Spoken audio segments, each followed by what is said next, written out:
Good morning and welcome to another episode of Josh and Pat. I'm Joshua Klein, joined by Patrick Cassett, and this episode is brought to you by our Patreon. If you enjoy the show and want to support, the link is in the description. But last night might have been the weirdest Thursday night, nay, weirdest football game in the history of the NFL. In the span of 2 minutes at one point, there was a holding call that called back a super long touchdown, even though the holding call was pretty much the worst call ever made.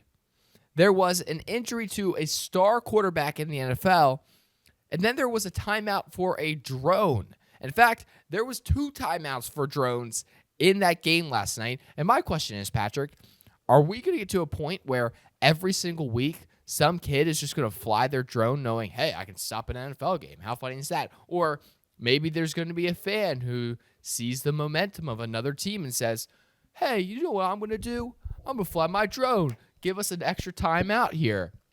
Oh, wait, we're out of timeouts because turns out our guy doesn't know how to manage timeouts? Yeah, you're welcome, team. Patrick, is that going to happen? And should we be on the lookout? Yeah, I'm a little bit more concerned that it's an administrative issue, number one. I mean, that's Al Michaels made that clear. It's not a drone delay. It's an administrative issue. Issue is I don't think the NFL has an answer. And that's what we learned last night, is how can we have a league that doesn't have an answer for these drones? Well, they said, some people were like, shoot down the drone. And people are like, hey, careful what you wish for in Baltimore. Mm-hmm. But maybe I've seen this in other places where they have an attack drone that goes after the drone and hits the drones out of the sky. So maybe you incorporate that into your plan. I mean, they have to do something because, again, some fans are going to have the bright idea and go, free timeouts, free and limited timeouts. Well, and imagine maybe now, I'm good at game managing. I think Michigan football is going to pick this one up ASAP. Now that Connor Stallions isn't on the staff, he knows that he can affect the game from home. So he's going to buy a couple drones. He's going to make sure that he gets his boys right because he's going to do anything. He's going to die for Michigan football. That's what he would do. The only issue is if he flies the drone up. I don't know how college responds as far as timeout or not timeout. TBD on that. But it was a tough game for injuries last night too, Patrick. We're talking about Mark Andrews out for the season. Very sad about that. Very sad on all levels. Very sad about that. But Logan Wilson, man, he was receiving death threats. And usually when you hear a death threat, you shake it off. Baltimore death threats are a little bit scarier to me. But what is he supposed to do, though, Josh? Patrick. What is he supposed to do? Like, how else are you supposed to tackle someone? Well, I'm not here to say. I don't know how else you're supposed to do. Like, so say we ban the hip drop tackle, right? Yeah. How do you tackle people? I don't, because you're not allowed to hit high. You can't lead with the helmet. So what are you supposed to do? Well, Patrick, no, it's the fact that it was from behind, so he actually has to just run around him and take him down from the front. Right, and that's the issue. So exactly, I think you're right. He's got to run around. Make sure he listen. I don't think it was coincidence that he was involved in tackles with Andrews, then Lamar. Luckily, Lamar comes back in. Then OBJ, who struggling with injuries this season. So people were mad. People were very mad. I'm not saying I'm one of them. I'm just saying that I was looking at Twitter. I was looking at Instagram. The threats were real. It was real. I mean, it was like the kid who tackled Travis Hunter from Colorado State. Remember that guy? Yeah, which is just none of it's necessary. But it's like, if you're a defender, like, how are you supposed to play? It's still tackle football. Like, I don't like as much as it sucks that Logan Wilson hurt 3 guys last night. Like, what is he supposed to do? Until I see Mark Andrews go bowling with Logan Wilson, I'm not going to forgive him. So that's just going to be how it goes. Well, I'd argue. Do you think Mark Andrews? You think he can get one of those ramps? Because it sounds like he's got a pretty serious ankle injury. So maybe he's going to get a wheelchair and maybe he can get up and get the ramp down. And we're talking about maybe a 300 game if he can use the ramp. Maybe there's an ash. Well, it depends on what size ball he uses and stuff too. Yeah, a lot of variables there, but I agree. On the other side of the ball, Joe Burrow gets injured. His injury now, Andrew's very good. Very good. Mm-hmm. I'd say that as far as importance to the team, Joe Burrow being injured, probably a little bit more important to the Bengals. Because that team without him, I mean, with him, they were kind of questionable, especially at a lot of points this season. Without him, we're not sure what that team's going to do. They're already 5-5, and they have the hardest statistical season going forward out of any other team. So it feels like that's going to be really tough.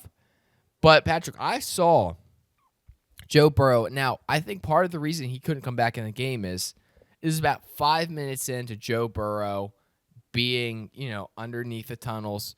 I saw him. They cut to a shot of him. He's walking through the tunnels.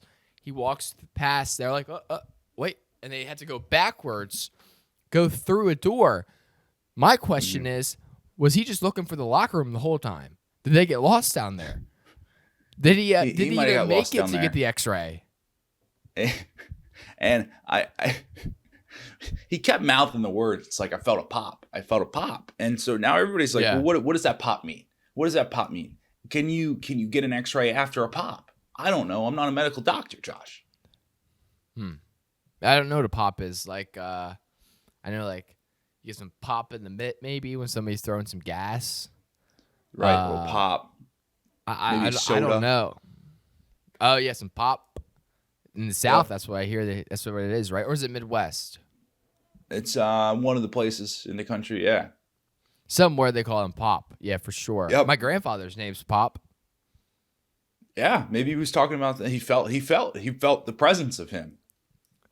So a lot of definitely a lot of scenarios, but it doesn't look good for the Bengals because even if, say, best case scenario, he can get to the point where he can play next week, they're already hurt.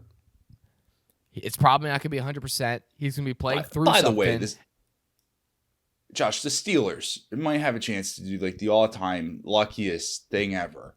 They get to play the Browns this week with no Deshaun Watson, and it sounds like DTR might be starting, okay? Which we saw the last time DTR started. Well, what about PJ Walker? Why not PJ Walker? Well, they said they think DTR has the higher upside. And then next week, they play the Bengals. And it sounds like Joe Burrow might not be ready to play next week. Well, listen, Roquan Smith, when he said, when you play the Ravens, stuff happens. I mean, which I don't understand that. like he didn't do anything. Like, it was a non-contact injury. That's like, you know what that's like?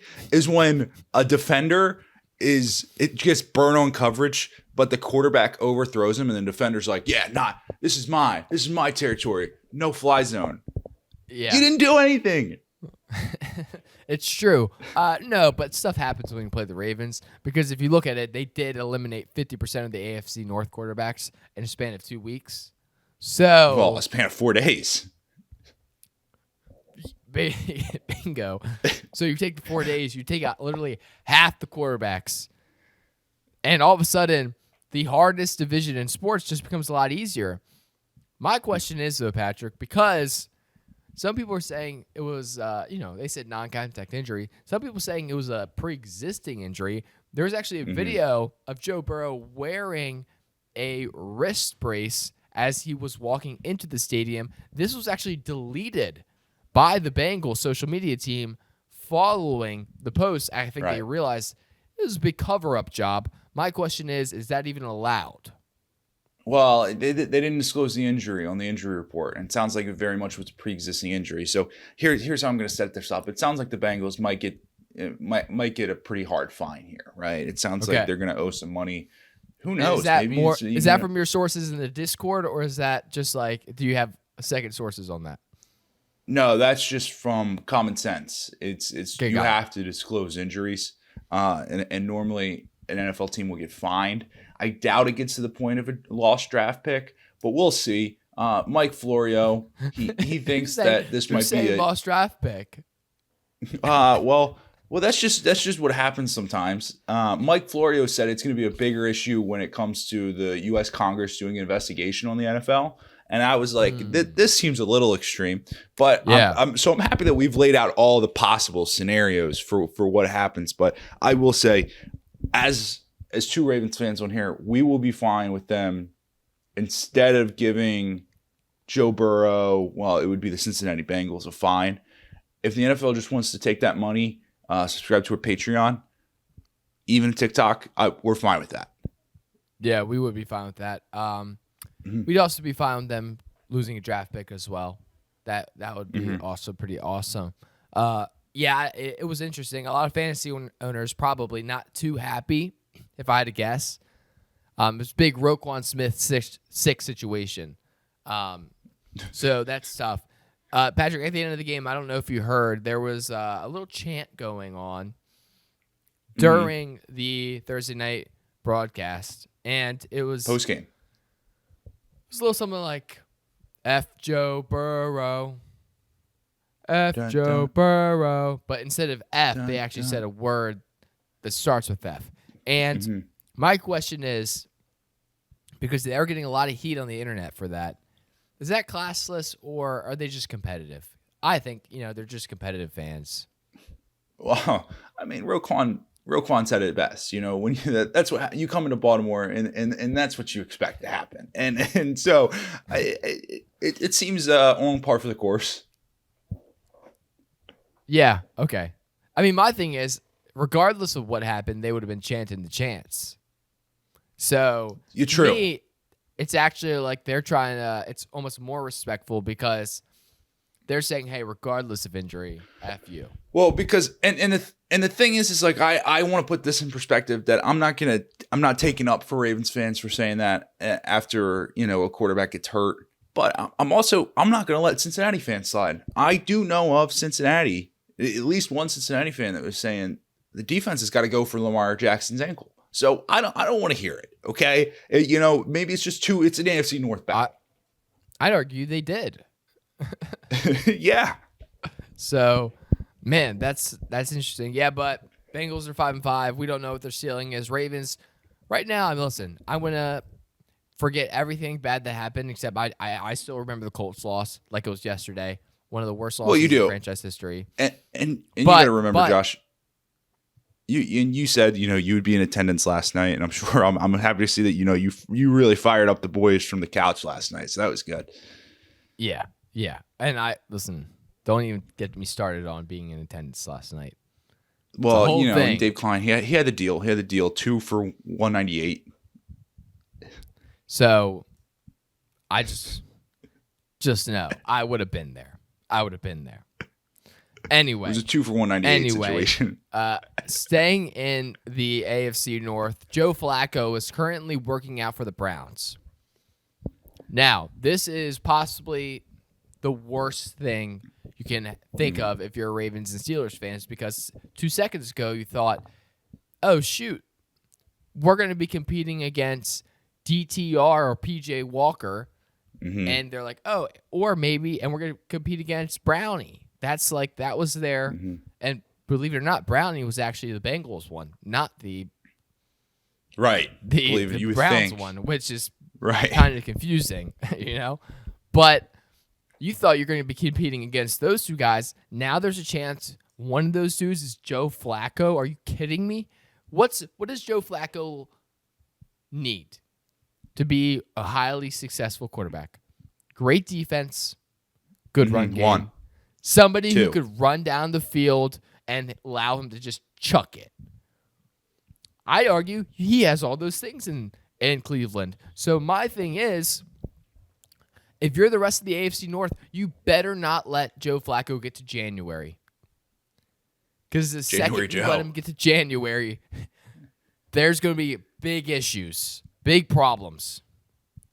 Well, and the other thing that's good for Joe Flacco's success is playing in a cold weather city, because there's nothing better than Joe Flacco, the big hands, gripping the ball, throwing the ball 100 miles per hour into the smallest window possible, or throwing a ball 60 yards just deep on a 70-yard route, gets that pass interference, and that's the Joe Flacco special. Yeah, it's gonna be problematic. I mean, TBD if he makes the team, but come on, He's Joe Well, Flacco. and you got to imagine. Yeah, he is one of like the 4 Super Bowl winning quarterbacks in the league right now. I think you take Joe he's Flacco. not in the league right I think now. if Joe Flacco's available, you go and get him. And the thing is now you're looking at it. If I'm the Bengals, I'm getting on the phone this morning. I'm saying, wait, we can't have. Can we outbid the Browns? Because the Browns need to outbid the Browns. Exactly. And because I'm looking at it on paper and I'm going, Joe might be a better fit in Cincinnati. Because I saw Cincinnati was ranked the highest rated city in Ohio. So you take that over Cleveland. Some were saying that Cincinnati's really in Kentucky. And I'm hearing Cincinnati people take that as a compliment because they almost don't want to be part of Ohio. And I saw a commercial last night. It was like a real estate commercial. And it was like, compare the cities you want to live in. And it was comparing Cincinnati on one side with Baltimore on the other side. It's like, which one do you want to live in? Cincinnati? Neither. Baltimore. I guess Cincinnati's good, so, Well, I saw the lower property values in Baltimore on that commercial, so it sounds like, when we get ready for this economy, it sounds like you want to Baltimore might be the way to go. Yeah. So, yeah, you're right, Patrick, though. You're right about, that makes me nervous. It just makes me so scared. Now, I think systematically the Browns are a better fit for Joe. But you never know. Joe's he's a good business guy. He'll look at all opportunities. Mm-hmm. Well, he does because he does. Let's not forget. He is a car dealership owner, so he's looking for the best bid. He owns a car dealership. He does with Ron Jaworski in New Jersey. Huh? Good for him. Mm-hmm. So just a business that's good guy. for him. Interesting news coming out, Patrick. Now, I feel the need to cover this. The Big 12 and the WWE just created a partnership. Right. And some people are saying SEC, Big 10, better watch out. Yeah, well, you would think this all spurs from the fact that the Cavender twin signed with TCU, which is in the Big 12. She does have the WWE partnership. Just putting my hat on there. You would think maybe that has a little bit to do with it. Yeah, didn't even think about that.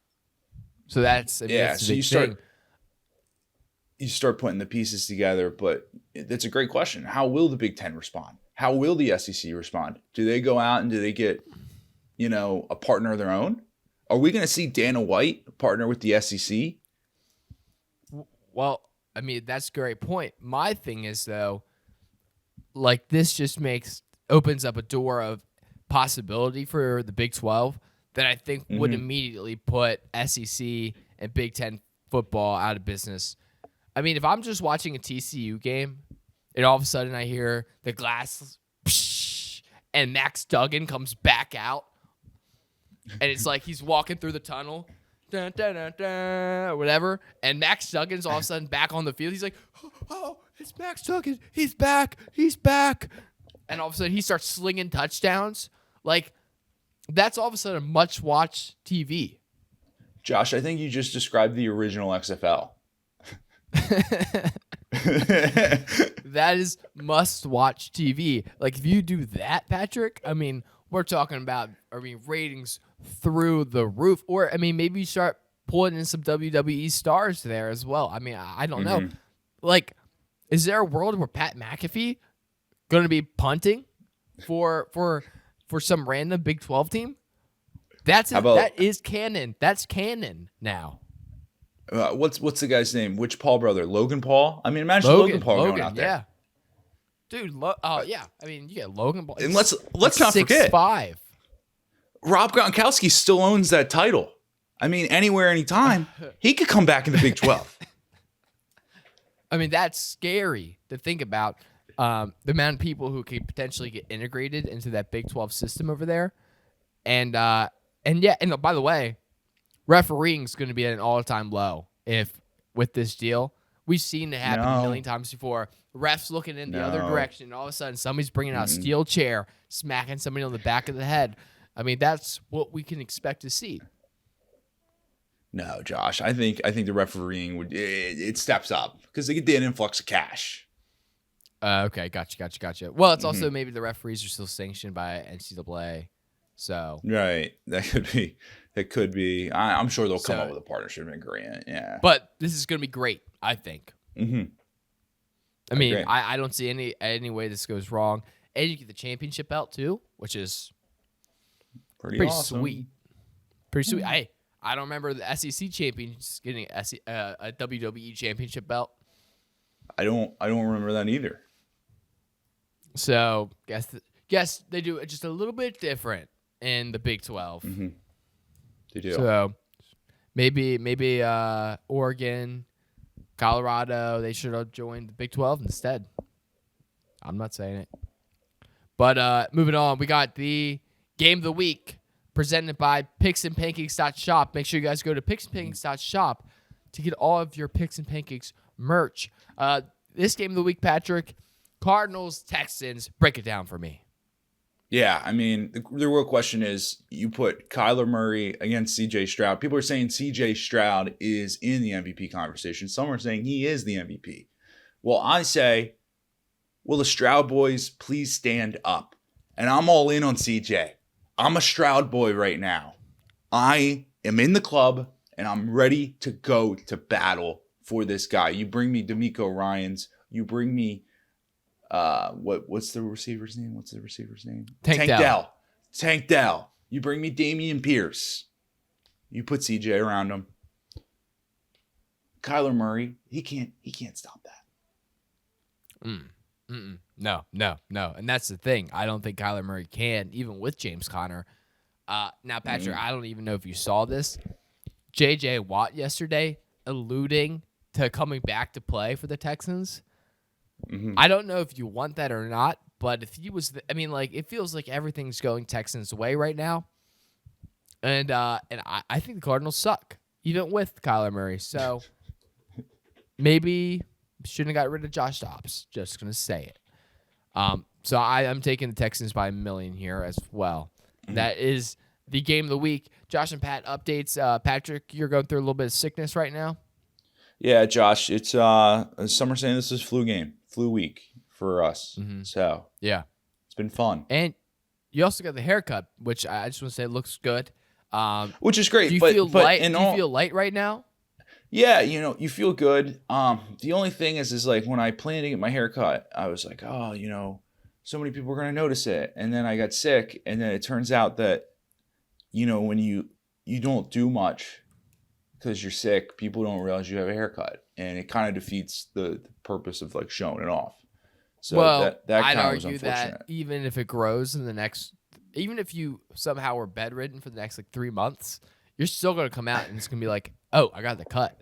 So you got the cut. I think you right, can. Exactly. I think you can expect it at some point. I don't think that's something that you're gonna miss out on. No, I think you bring up a good point. So. No, so that's good. That's good. I had this cut on my tongue right here. It's because they put this stupid permanent retainer in my bottom teeth. Dude, every 3 months it cuts open my tongue. Like if I sleep wrong, and it makes it impossible for me to talk. Like I am struggling this morning to talk. And it's right. tough And some are saying that's talk a lot. And some are saying that's why you didn't go to the game last night, because you didn't want to take up a seat for someone to be loud. Yeah, bingo. And you weren't. Maybe. Yeah. Mm-hmm. And that's fair. I think that's probably true. I mean, come on. I mean, that's a deal. 2 tickets for $198. Where did you hear these stats? Is that what you said? It's 2 tickets for $198. That's good. But anyway, I mean, I'm not the one that put it on Facebook. Oh, he did. I didn't know that. One with like the generic purple background too. Huh. Well, I mean, that's good. Good, and he got sold, so. Which is good. And I mean, because that's a deal, Yeah. Prime time, ASC North. Yeah. 2 for $198. Yeah. Bingo. Anyway, guys, that's the show. Make sure you guys go to picksandpancakes.com to read everything happening in sports. Appreciate you guys listening. Make sure you hit subscribe. Share this with a friend. And you guys have a wonderful weekend. We got a lot of football ahead of us. It's going to be exciting. And hopefully we'll see you back on Monday with healthy Patrick not tongue cut Josh. And we're going to continue to have a heck of a football season. We'll see you guys on Monday. A peace.